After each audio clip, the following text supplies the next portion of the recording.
Which I'm laughing because I'm a woman. Yes. And I'm also conscious of the fact that women are enablers and also they are the custodian of patriarchy. Yeah. Women give birth to men, women give birth to boys. So the society itself is being controlled by matriarchy in this essence. Yeah. And whatever we see today is the product of homes and families, upbringing. Boys always have these privileges, especially in Africa, because of male preference. Most families feel if you don't give birth to a boy, you have not started giving birth. And so consciously boys grow up to men, knowing that they take or they occupy a very important place in the society, and therefore they can do whatever they want to do.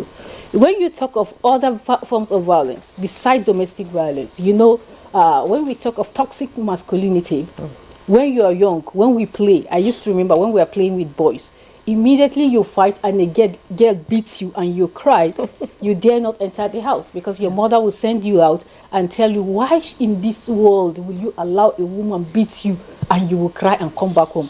You are a useless boy, go back and beat the hell out of her. Yes. And so because she's a girl. Yeah, because she's a girl. And so she's considered weak. Exactly, that's what the notion that women are weaker sex. So with that kind of mindset, the boy grows up and he feels when he marries, the woman does not have any right to challenge him. That's why we have that mindset is changing now. It's changing, but just at the level of, let me say, awareness within the urban areas. When you go to the rural areas where there is less education, where there is less literacy level, you discover that this thing is still endemic. There's nothing you can do about it, but because you know that culture is our way of life. She talked about the issue of our cultural beliefs, social norms. These are part of the negative social norms that makes boys grow with toxic masculinity and they feel they will have their way. Another aspect is also the enforcement of such laws. Nigeria has fantastic laws. The Violence Against Persons Prohibition Act is there, you know, preventing all forms of violence against all forms of people, not just women or girls. But you look at it, and then even the domestication of such laws within the state, they have watered it down.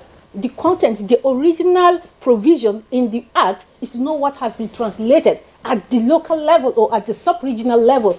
And you see that reflecting in even our justice system because the laws are flawed and they are weak. So it does not, you know, provide for enforcement. And when you see that even in the aspect of rape cases, you will see a perpetrator, violence against women. We heard of the, you know, the death of how somebody killed. This is a daily occurrence in our communities, daily occurrence. And you will see those the perpetrators going free within the community. They've not been arrested. They've not been, you know.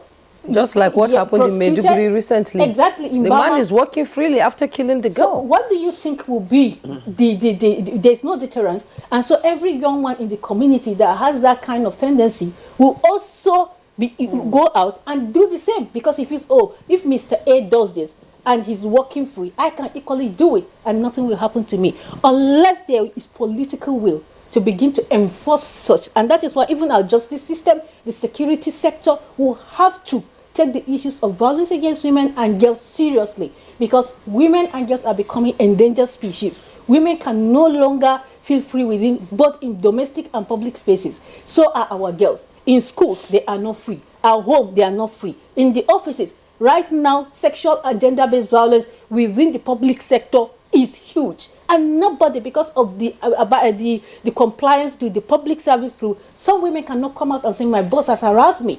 Some of us have been in the public sector and we can tell you authoritatively that this thing occurs there, but you dare not talk about it. So there has to be a collective will for people, individuals, institutions, government to come together and say enough is enough. And there's no excuse whatsoever for violence against women.